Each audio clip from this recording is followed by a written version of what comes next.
En esta ocasión vamos a empezar respondiendo preguntas médicas del grupo de Facebook a pasar el ENARM, ¿no?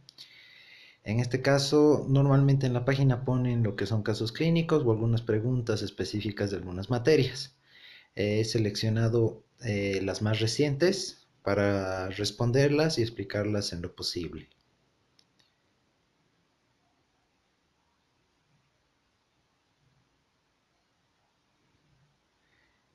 Bien, empecemos.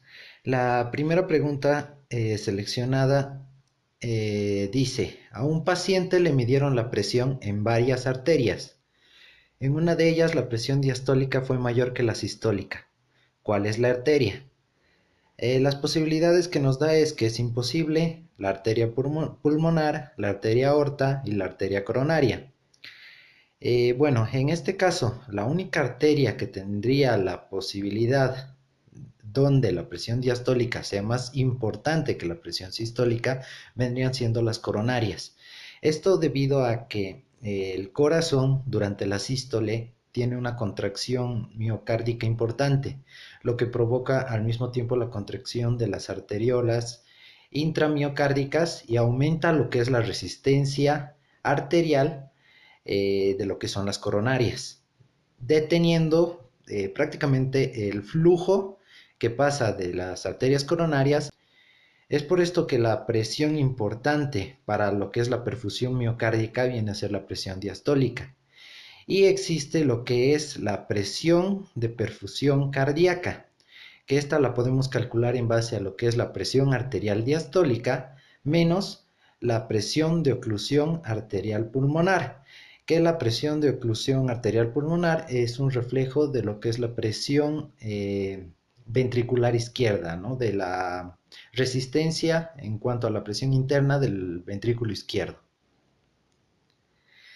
La segunda pregunta está más en relación a lo que es la ginecobstetricia, donde dice, se considera una hemorragia obstétrica en un parto vía vaginal cuando un sangrado excede los... Bueno, esto está graduado, ¿no? Principalmente. Se conoce ya como una hemorragia postparto a partir de lo que son los 500 ml, que esto normalmente abarca entre un 10 y un 15% de la volemia total de la paciente. Nosotros podemos clasificarlo en lo que es una hemorragia leve, moderada, grave y masiva. Esto siendo la leve desde 500 a 1000 ml, a un litro. La moderada de 1000 a 1500, la grave de 1500 a 2000 y la masiva mayor a 2000. No hay que confundirnos esta clasificación con lo que es la clasificación de hemorragias, en el caso de la digestiva alta, ¿no? Porque tiene clasificaciones similares. Todo sangrado por debajo de 500 ml no es considerado hemorragia, porque hay que considerar que toda paciente que está embarazada, durante el embarazo va preparándose fisiológicamente para un aumento de la volemia, con retención de líquidos, aumento de la volemia general, y esto le permite que al momento del parto pueda tener pérdidas menores a 500 ml sin que haya una repercusión sistémica y mantenga los niveles de la hemodinamia en fisiológicos, ¿no?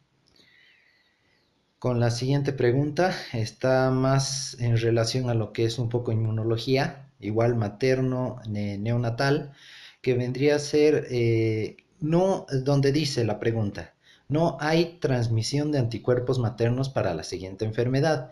Las enfermedades que nos pone como opción son el sarampión, la tosferina, la difteria, la poliomielitis y la rubiola. En este caso, todas las opciones tienen la posibilidad de recibir lo que es una transmisión de anticuerpos maternos al producto, al recién nacido. Nosotros podríamos distinguir como la respuesta correcta la posibilidad B, la tosferina. Y esto es debido a que la tosferina en específico tiene lo que es la inmunidad disminuida. Es decir, con el paso del tiempo, la inmunidad adquirida por parte de la madre se va perdiendo. Normalmente a partir de los 2 años la inmunidad es demasiado baja como para que estos anticuerpos pasen de lo que es la madre al producto, al recién nacido, ¿no?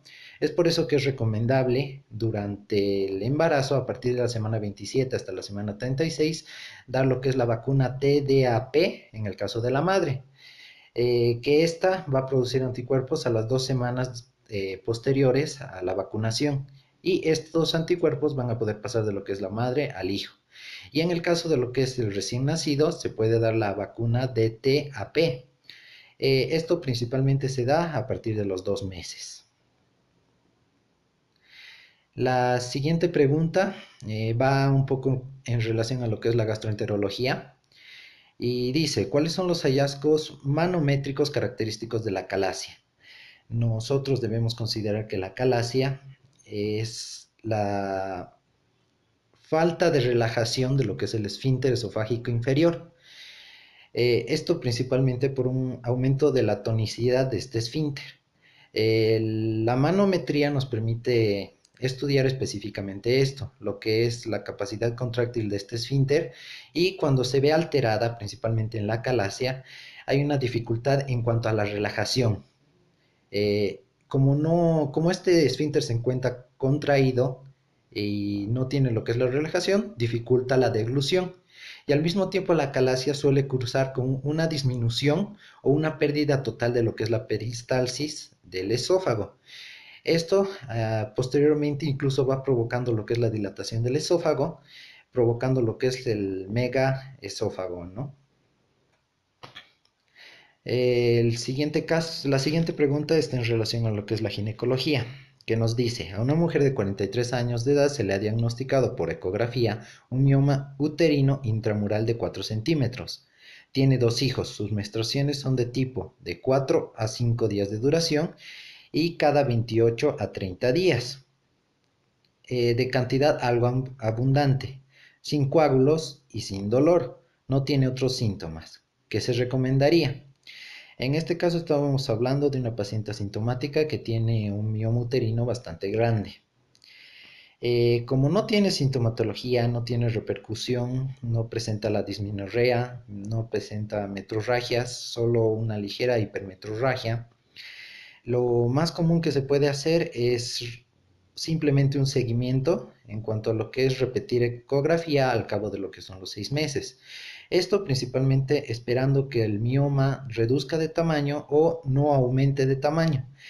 En el caso de que ya presentara mayor sintomatología, como ser las dismenorreas, es decir, periodos dolorosos o un aumento de tamaño importante, se podría ver la opción de la miomectomía, o en el caso de que sea una paciente que ya haya cumplido con lo que es la cantidad de hijos que deseaba, se puede llegar a lo que es la histerectomía, conservando principalmente los ovarios para que no haya disfunción hormonal.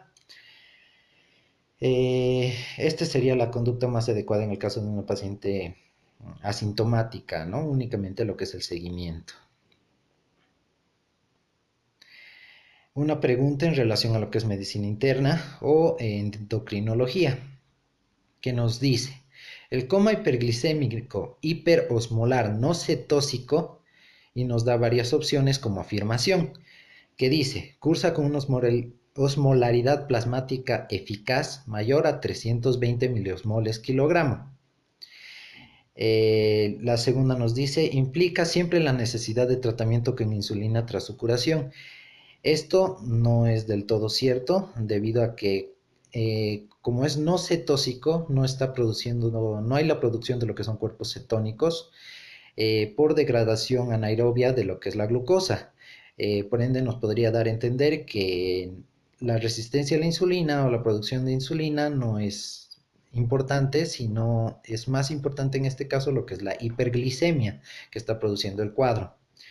Precisa un importante aporte de bicarbonato para su tratamiento. Esta también sería incorrecta debido a que al no ser cetóxico no se está viendo un estado de acidez, una acidemia importante, y por ende no necesita el bicarbonato. Es más, dentro de los criterios diagnósticos para este están los niveles de bicarbonato, como lo veremos un poco más adelante.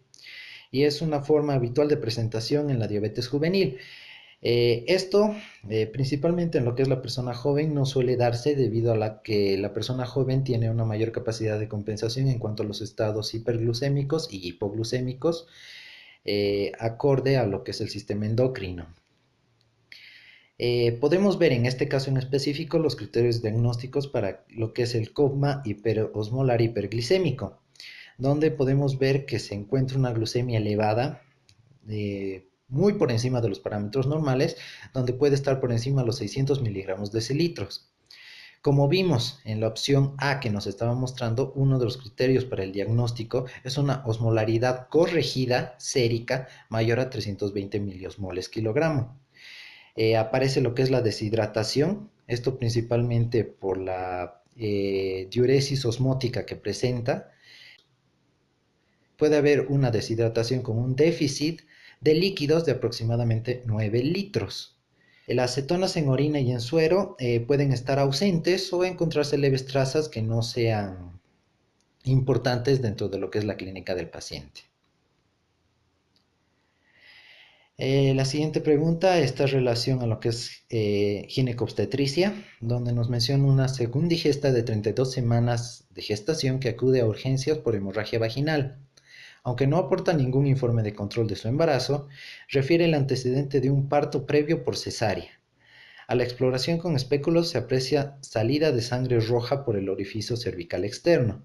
La paciente no refiere dolor abdominal. El registro cardiotocográfico confirma la ausencia de contracciones y la normalidad de la frecuencia cardíaca fetal. El hemograma es normal. ¿Cuál es el siguiente paso? Bueno, en este caso estamos viendo que tiene 32 semanas, ¿no? Y nos están dando 4 opciones. La finalización de la gestación mediante una cesárea de urgencia no se ve como una opción viable debido a que principalmente a las 32 semanas todavía tenemos un producto inmaduro y lo más adecuado sería esperar a un producto a término para que no sufra riesgo lo que es en este caso el recién nacido. En el caso de la madre tampoco tenemos una afectación sistémica importante, no se presenta lo que es el dolor abdominal, el hemograma es normal, lo que nos indica que la hemorragia no es importante, que no corre en riesgo la vida de la madre. Y la ausencia de contracciones nos indica que no se está desatando lo que es la posibilidad de un parto prematuro. Es por eso que la opción de finalizar la gestación mediante la inducción de un parto tampoco es recomendable, principalmente hasta que el producto esté a término. Y realizar una ruptura artificial de membranas en algunos casos podría estar contraindicada, porque en este caso clínico en particular estamos hablando de lo que es la hemorragia de la segunda mitad del embarazo, donde hay diversas entidades, entre ellas, por ejemplo, podría estar la placenta previa, en los cuales no se puede dar esto o está incluso contraindicado. Lo más adecuado sería indicar una ecografía transvaginal que nos pudiera indicar cuál es el cuadro específico, con qué tipo de hemorragia nos estamos enfrentando en este momento y acorde a lo que salga dentro de la ecografía proceder la terapéutica, ya sea con una inducción, ya sea por cesárea, ya sea con implementando lo que es la maduración a través de la maduración pulmonar a través de la aplicación de corticoides para que el feto tenga una mejor sobrevida en lo que es un parto prematuro, en el caso de un parto prematuro, o ya sea en el caso de lo que sea formación de hematomas que pudieran adelantar lo que es el parto. Y de este modo evitar las complicaciones de un embarazo pretérmino, ¿no?